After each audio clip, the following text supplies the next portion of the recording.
World Tour Wednesday review. As always, if you want to see the reaction to this song, I've just posted it, so you can pause this video and watch the reaction by clicking the little link in the description below, which will open up a separate little YouTube player so you can watch the reaction first if you haven't heard the song or if you just want to see me react to it before I talk to you about it.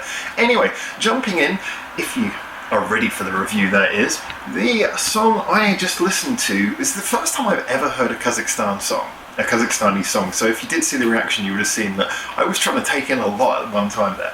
And as always, I freely admit that although I'm a great lover of so much music from around the world, I have a massive ignorant spot to Kazakhstan music. I don't really know anything about it. I know about some music from that part of the world, but not specifically what Kazakhstan's music style is, either traditionally or contemporarily. So this was by an artist called Dimash Kudaibergen. I hope I'm getting that right, and the name of the song written in English is Love of Tired Swans, and oh wow, did they go for the dramatic swan, or should I say angel imagery in this video. But before we get onto that, let's have a little talk about the song itself.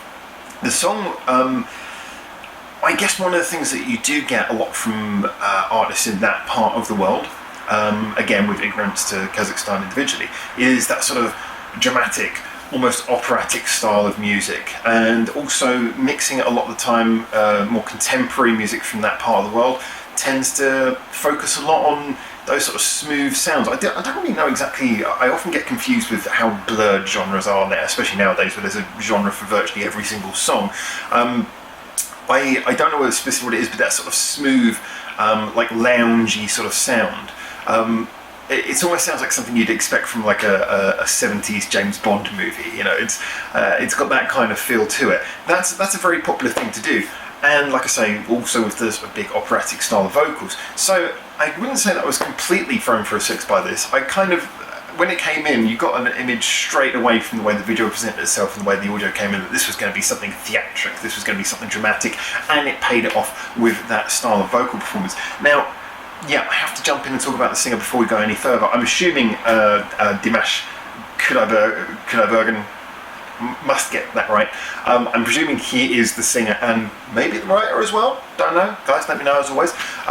But wow, what a voice, and they went out of their way to show it off. In fact, that bit at the end, I'm still trying to register that was the one guy. I didn't get a woman to come in and do that extra high register, did they? Because it cut back to him and he was singing and his mouth was moving. I was like, yeah, okay. That would be really weird if they dubbed him over someone else's lines. This is not a Milli Vanilli moment. He's actually doing that. And yeah, it was just amazing to hear that level of range. I mean, truly like amazing vocal control over such a range. And I think that specifically is most notable because the first half of the song, it remained very mellow. It took a while to really sort of build into anything big and dramatic beyond sort of brooding tension. And so his voice was very low most of the time. And I love the way that he got a sort of thick, round tone out of even the low, quiet notes. A quality that you'd only get from like a properly trained, probably classical singer. But then obviously when it shoots up the crescendo at the end, he's nailing these high notes, these fantastic, insane progressions. Yeah, so brilliant performance, completely faultless performance as far as I could see from him as a singer. Musically, like I say, it hit a lot of familiar notes. It had a good sort of melody to it, but it moved in that sort of smooth, loungy, I'm going to use that phrase, it's the one that sounds most right for me now as someone who often gets irritated by genre titles and tags, just call it what it is. Yeah, it kind of had a loungy quality, I would say, that was fairly by the numbers and fairly predictable. However, it was well done. It was a really nice mix. The way that the drums were mixed in, they were nice. They cut through well without everything sounding muddy or overly forceful. The piano was really beautiful, especially the way that it contrasted against the strings. The strings were doing these sort of long, swooping, held notes that were really holding everything together, like the cement between the bricks, so to speak. And so the piano, if it had been doing too much, would have muddied the sound and made it sound too muddled. So I quite like that the piano was playing in quite a sharp little sort of press and release, very sort of almost staccato style notes. Yeah, I liked that element to it. I liked that it was nice, the balance of sounds. You know, they had enough to make it sound full without ever sounding muddy. Yeah, so the song had a lot of things going for it. It's one of those ones where, like I say, I have heard this sort of combination of sounds before, and especially in those sort of, I say mid-eastern countries. Does Kazakhstan count as Middle East, or is that just, we just call that Asia? I don't even know if it's like genre terms. I don't even know if there's even a clear line. So with that sort of part of the world, like I say, we've heard a lot of these sort of sounds before, but I just think the execution of this, the backing music, like I say, so professionally put together. It was nice, clear, crisp. It was the best iteration of that kind of sound that you could ask for, and his vocal performance was absolutely mind-blowing.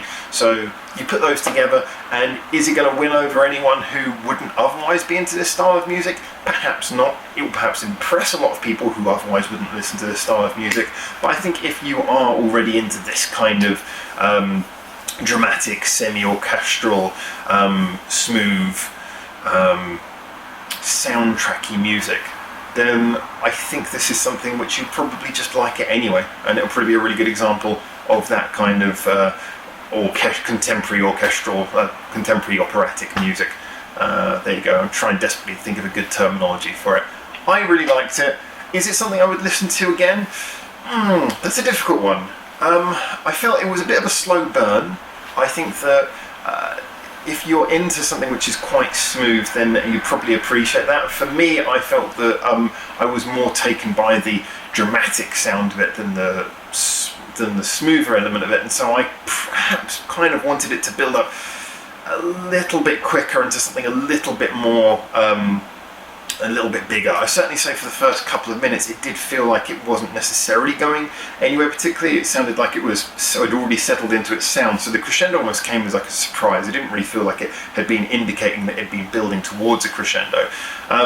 However, at the same time, just because of the way it was such a well executed song, it didn't feel long. Like, so I got to 4 minutes and I felt like I hadn't been sitting around for there's some songs we get to 4 minutes and you're already like, oh god, make it stop, it's been going on forever. So it clearly was doing what it was doing well, but I think just if I were to re-listen to it knowing now what it is, I would perhaps want a song like this to be a little bit more concise, a little bit more clear in its build up to its crescendo, a little bit more paced perhaps. But that's a minor criticism from personal opinion. The video, I don't know what was going on in the video, but it was very well filmed. I loved the look of it. It had some really cool scenes. The scenes in the clouds were beautifully done. I'm assuming a little bit of a mixture of maybe hand artwork and computer artwork going together there. There was just some really cool things in the video, even if I didn't understand it, where I could appreciate a lot of time, effort, and perhaps even money had gone into that one. And if not money, then they certainly did a good job making it look really professional. So yeah, I think this was an enjoyable experience, perhaps one that doesn't 100% play to my tastes as much as other things. I would listen to it again maybe for a bit of variation or interest, but I would say certainly when it comes to this sort of mood of music, to the big and dramatic music, it probably doesn't stand out to me as being like the best of that type of music, but it does stand out as being something something kind of enjoyably different. And I say that as in different from a lot of the music that I would otherwise usually listen to. And I suspect a lot of us would probably listen to. It's very much of that part of the world, even if I can't necessarily say it is very much of a Kazakhstan sound. So as always, now's the bit where you can tell me, the ignorant guy who knows nothing about this artist, nothing about this style, and nothing about Kazakhstan music as general, but has worked with music my entire adult life. You can tell me a little bit more about the artist. If you know, you can tell me a little bit more about the song. Anything, fill in the gaps if you want to. Tell me your opinions even if you don't know about the artist. I'm interested to hear what you think, because music, as always, is art. It's only as good as the subjective opinion. It's just fun to talk about what we all think and some objective realities that exist about music at the same time. As always, if you want to get more involved in the conversation or our usual videos about Japanese music, then feel free to follow us on any of the social medias linked in the description below, as well as you can press the subscribe and the like here if you want to as well. And a massive thank you to our Patreon supporters for keeping us alive, especially through some of the crazy stuff that happened last week. Thank you nonetheless to you though for making it through to the end of this video, and so until I see you soon in Japan for the next one, I hope. For now, ciao ciao.